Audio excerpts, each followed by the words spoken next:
What's up, guys? Today we have our next special guest, Dylan. You may recognize him from every single one of my vlogs. I'm famous, man. Anyway, today we are going to be talking about something super common between everybody, the dreaded anxiety. I know that Colby and I always talk to all you guys about anxiety, the best ways to overcome that, and we actually talk a lot about that in the Life Project too, but over anyone I've known, Dylan is the most has the most expertise on this subject and has taught me a thing or two in the past, so today we're going to try to teach you guys the same. Alright, now let's first establish what exactly anxiety is and what it feels like. Well, first of all, I just want to say that I'm not a doctor or a therapist, and this is a disclaimer, and anything I say is from my experience, and hopefully it helps you, but... Yeah, both of those. This is not like law or this is anything. This is just suggestions and opinions. Yeah.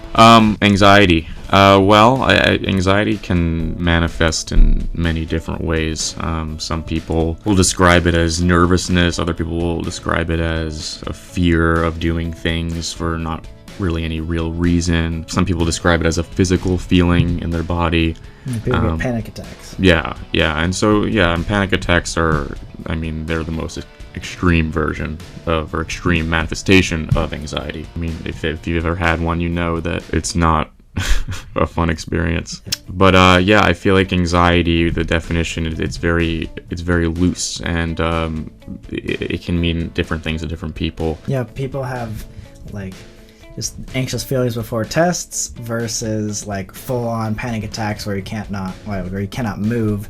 And that's what we want to get into today. Is we're going to talk about kind of just the general anxiety and like how to get rid of that. If you do experience those intense panic attacks, seek legitimate help or go to a doctor and stuff like that. We are not legitimately capable of telling you those types of things. But anyway, something very cliche that I want to get off the bat that I do think is the best from my personal experiences as a way to get rid of anxiety is just flat out breathing. Like, everyone always says like, oh, take a deep breath, whatever, calm down, and like that's just such a cliche thing to say, but I don't feel like anybody actually does it. Like, if I know that in my most crazy hectic moments that if I just remember just to stop everything and like take in 2 counts, out 2 counts, band kid type of breaths, that helps me the most. What do you think would be like the next, like going past the general stuff that most people know? What do you think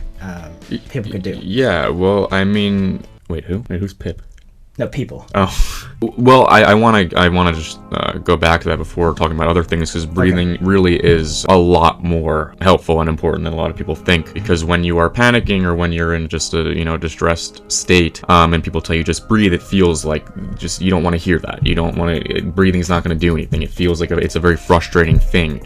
If you are in a panic state and someone's just like breathe in, breathe out, and you feel like no, that's not going to. You should write it off. Right, it's like not important. Right, but the thing is, like, if we're talking about physiologically and why that's even said to be done, is when you are breathing and you control your breathing, you're telling your body, you're telling your nervous system that you are okay. Because what a panic attack actually is, it goes back to days of cavemen, and when we're running away from saber-toothed tigers, and really our only things to think about when living day to day is surviving. And so what a panic attack is your body thinking that you are going to die, and it's your natural response to either fight or flight. Have you ever heard that term before? Yeah. Fight or flight. So either back in the prehistoric times or wherever you want to talk about, you're either going to, there's a problem, you're either going to run away from it or you're going to fight it, and that physical feeling is your body getting into fight or flight mode, which is what you need to be in to deal with that situation. However, we're not running away from saber-toothed tigers or whatever, and we're not actually in danger most of the time that we have panic attacks. So what you're doing by breathing in and out, and there are different techniques of how to do that, but what you're doing is you are telling your body there is no reason to actually go into this mode that is really a survival tactic. Yeah, it gives you like a sense of control because you are right. like you like are controlling, you're telling your body what to do, and then this like the situation is less frantic. You're fighting basically. No, exactly. So when you are in that state and someone's telling you to breathe, and I know the feeling where you're just like, no, that's not going to do anything, stop it. As much as it feels like consciously that's not going to solve the problem, you are telling your body to stop having this reaction that you're experiencing. So that is a very good point that you made. And as far as what to do beyond that, breathing is definitely the first one. You definitely want to get your breathing under control. Then, depending on where you are, what you have, in front of you, what you're able to do, going and doing something that you love, that can soothe you. For me, that's music. Either listening to music or playing music. What we always talk about in the Life Project is coming back to something that's habitual, something that you're very comfortable with. So like you said, something that you love, something that's easy, something that you can control 100%. Right. So like if you think everything's out of control, you think you're going to die, which is your panic attack, go do something that you have done 1,000 times.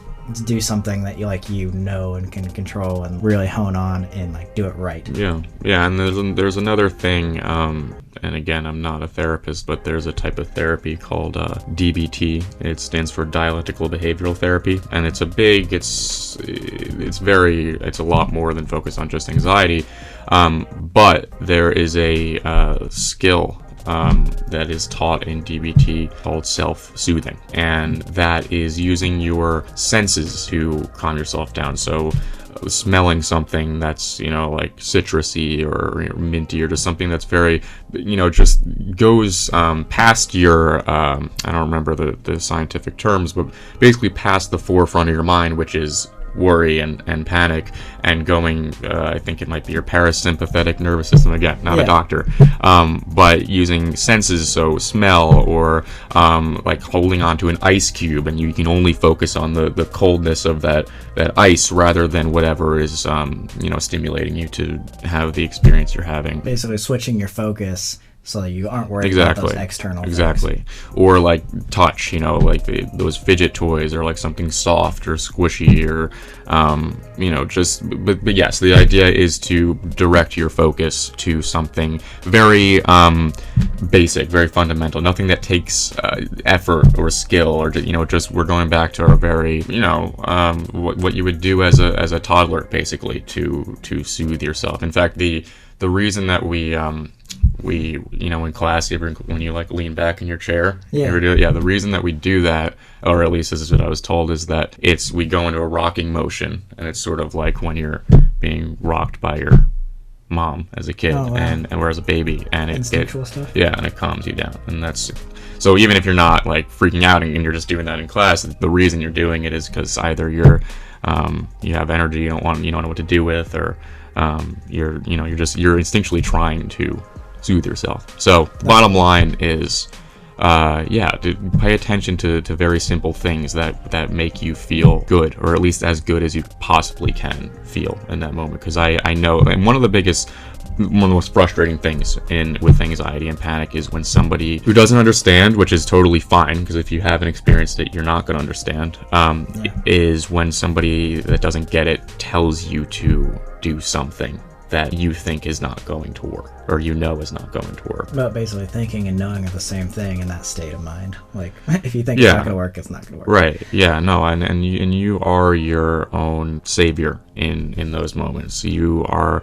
I mean, these things will pass on their own. But the more that you are able to try to control the situation and learn skills outside of this video, if you have anxiety, you should be seeing a therapist, or being under some medical supervision. Nobody has the power to stop the feeling more than you do, and I say that very strongly. Yeah, I'm definitely, everyone here watching that has experienced anxiety definitely knows that's true. So to recap this part, obviously number 1 is controlling your breathing. Number 2, what we talked about, is go do something that's very controlled, do something that you love, doing something that's habitual. And then number 3, you can try to shift your focus from the external worries to something sensory for your parasympathetic nervous system, where like you feel, touch, see, focus on smell, stuff like Yeah, that. essential oils are good. They stress that, and they like if you get, you know what essential oils are, right? No? What are those? Essential oils, like they come in little vials. They're like natural. They're like lavender or mint, or like they got some really crazy and ones. you smell them? And yeah, you can put them in like diffusers that will fill the room. But like, yeah, if you take it and you like just put a little bit like on your wrist or something, or hand, and if you smell it, it's like it's a really strong sensation. Oh, wow. Yeah. All right, so my last question to you is, if someone came up to you and asked you what is the number one best way to get rid of something that causes you anxiety, like let's say someone runs up to you, this certain task causes me anxiety, what's the best way, generally speaking, to get rid of that or overcome that anxiety? To keep doing it. To keep doing Keep it. putting yourself in front of that thing. It sounds just numb so the pain. yeah, it sounds very cliche, face your fears, but really, the way that you, and this is the same treatment for phobias. I mean, exposure therapy for, if you're afraid of snakes or whatever you hear about, they put you in a room full of snakes. Yeah.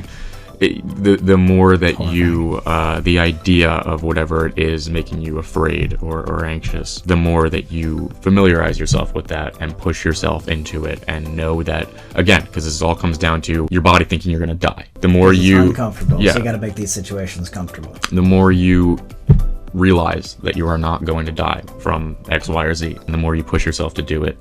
And I know that is so much easier said than done. Yeah. But really, especially when you know that putting yourself in said situation is going to cause a panic attack, it's almost impossible to think you have to do that over and over and over again. But yeah, with everything, with every uncomfortable situation, no matter how hard it is, like the best way is do it until it's comfortable. Yeah, Just like absolutely. ride that wave until it's better. And there's something I want to go off of that, because earlier, like before when we were talking about this, you had mentioned what is the best way to get rid of anxiety. There's something I want to say. If you suffer from anxiety, you are never going to not feel that way. You're never going to not suffer from anxiety. It is a chronic, and many people would call it an illness or a disease. But and this sounds cliche too, but it is learning to live with it. It's accepting that these are the cards you were dealt. This is the way your brain is wired, or this is how you developed to think. So you can make it better, but it's never going to go away. It's never. If I were to tell myself that I'm going to someday get to a point in life, I mean, I'm 22 years old, which is, some would say old, some would say young. If I told myself that there was going to be a day where I was not living with anxiety, I would be lying to myself. And I also would not, I wouldn't, it would mean that I haven't learned anything from the many years that I've been dealing with this and learning how to overcome it. But that's the thing, you don't overcome it, you don't get over it. It's not like a cold. There's no cure, just making it less severe. Right. And again, there are medications, and I'm not going to advocate for that at all in any way.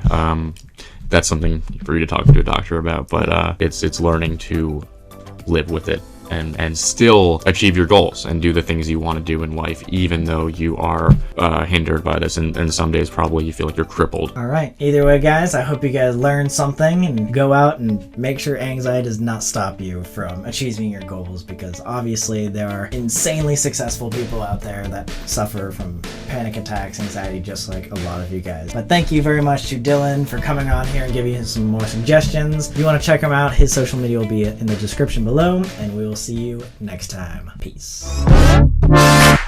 Fire when the storm hits you. That's it, Brian?